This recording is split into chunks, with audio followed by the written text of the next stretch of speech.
serious games. I would like to first tell you that I'm not a serious gamer in this kind of context. I don't game at all, but I play sometimes a few games.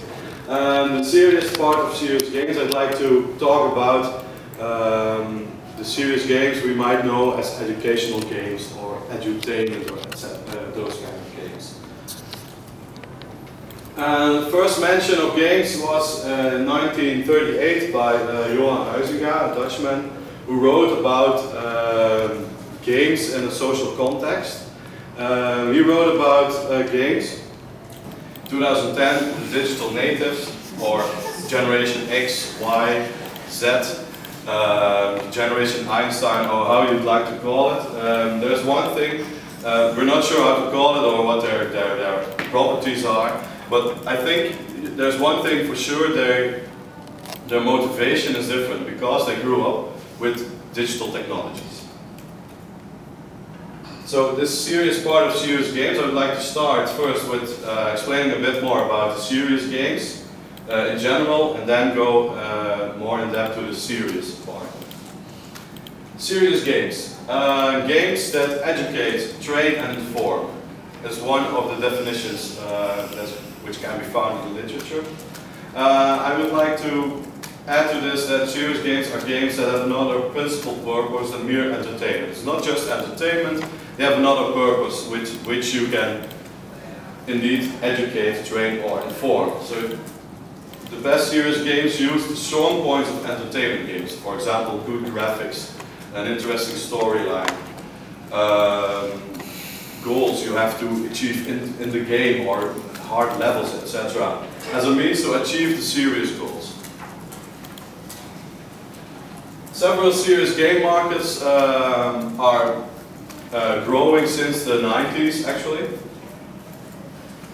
The first, and there was at the Army, the military games or simulations. An example here is America's Army, which is actually a sort of a promotion campaign by the American Army. They made an official 3D game in which you not only had to shoot, but you had to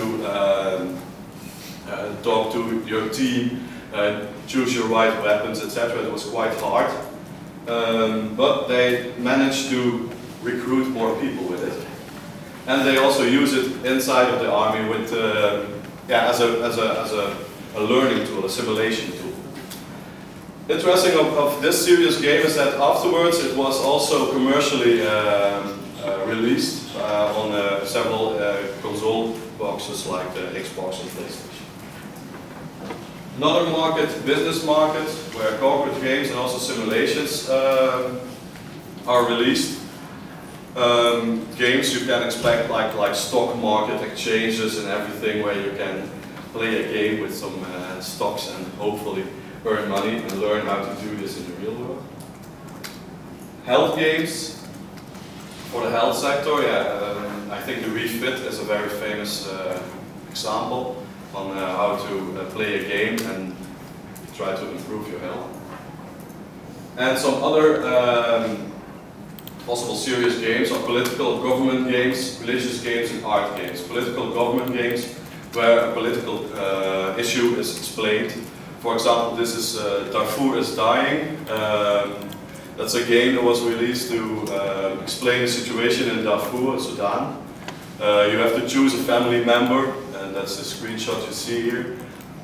With this family member, you have to get water, try to avoid military assaults, then go back with the water. Then you have another level where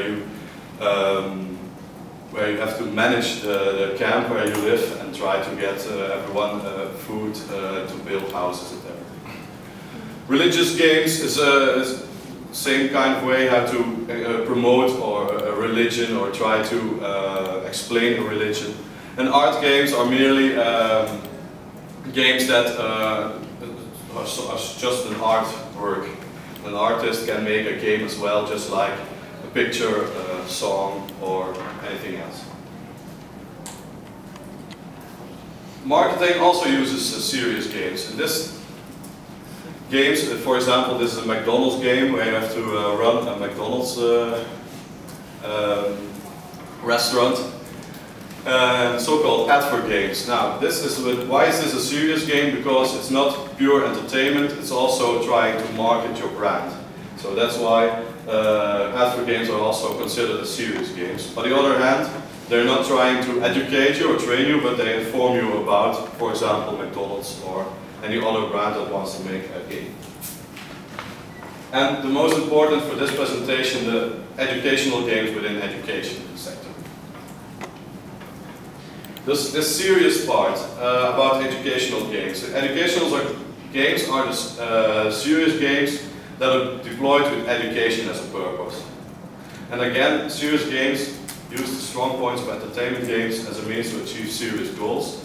I want to point out these elements of entertainment in a game and compare them or link them to competences you are able to achieve, learn or get when you are playing a game. The doubt of reaching a goal. For example, when you are playing a game in a level, you don't know if you are reaching the goal to get to the next level. This is the competence of practice and repetition. For example, facts and basic skills you can learn by practice and repetition. Limitations and rules. Every game, when you play it, has limitations and rules. You have to follow these rules. You are bound to these limitations. And this makes you to think in another way. You have to solve problems. Next to that, a game often has a form of competition, especially when you're playing it together with others, on one hand against each other, or on the other hand together with some people you are playing a game. This improves the collaborative thinking. There's a lot of interactivity. This gives you feedback. For example, when you are trying to achieve a goal and it's not working, you get feedback by things why it's not working. For example, when you are playing for very easy a platform game like Mario, you are just trying to jump on a bridge that is too high. You recognize it by falling in the water all the time. Feedback gives you the feedback that you are dying, so you have to try it again on another way. So this is a trial and error phase, which is also very interesting for as a competence, right? You try something, it doesn't work, you try it again on another way and hope to succeed. And that is all to reach a goal. And this reaching a goal is also competence of goal-oriented and task-focused learning. It's not only problem solving while reaching the goal, but also when you reach it, you get to another level in the game and you are able to go further.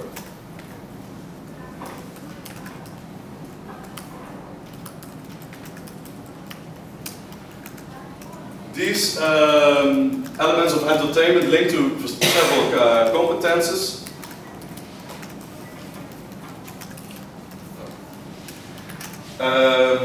Give some positive effects, also some risks, but we first would like to discuss these positive effects. First, playing a game gives you motor skills. Motor skills, well, eye-hand coordination while playing the game. The intellectual skills are already discussed, some of the competences. An example, Civilization 3 is the game where you build up a civilization about 2000 years before Christ. And you have to manage to get the civilization for about 4,000 years later. You have to build a city, start to trade with other cultures. You have to sometimes to fight cultures. It's a very interesting game to use in a history class. Why? Children learn the things happening when you are building a town near water or in the mountains. You are learning a lot about geography, about history, when the time is continuing, because your civilization also gets smarter, gets more technologies, etc., etc. Perceptive skills. But this is actually the part that someone is learning how more of a 3D thing about Also a bit about the mental geography, which was discussed this morning. Yeah, you know how a world is, how big something is, or how something works when you see a 3D model of a house and you can turn it around and get inside or go outside. It's also possible with games to learn these things. And last, social skills. And a very often used example here is World of Warcraft. It's a very big online multiplayer game where people are working together. This is a picture of a so-called guild. All the users are playing together to achieve a goal, and that is to defeat this thing in the middle. I don't know what it is. But and it's interesting to see that children are playing a game, forming a guild. Someone is a leader, others have to follow the tasks they get from the leader, and everyone, there's a hierarchy. And it's interesting to see that these social skills are also developed by games, just like World of Warcraft, but also other multiplayer games. Of course, we can't ignore the risks of gaming. Often, the first thing is called is the violence discussion. Are children or young people or even older people getting more violent by playing games? Well, that's a hard discussion. There are lots of researchers that say people are getting violent. Yeah, I think even more, or at least the same amount of research that say no, they're not. So it's hard to put a finger on that. Secondly, addiction and dependence is of course one thing that comes to mind with playing a lot of games, and the physical consequences of playing a lot of games, like aching back, some with your eyes, with your hands, RSI and everything.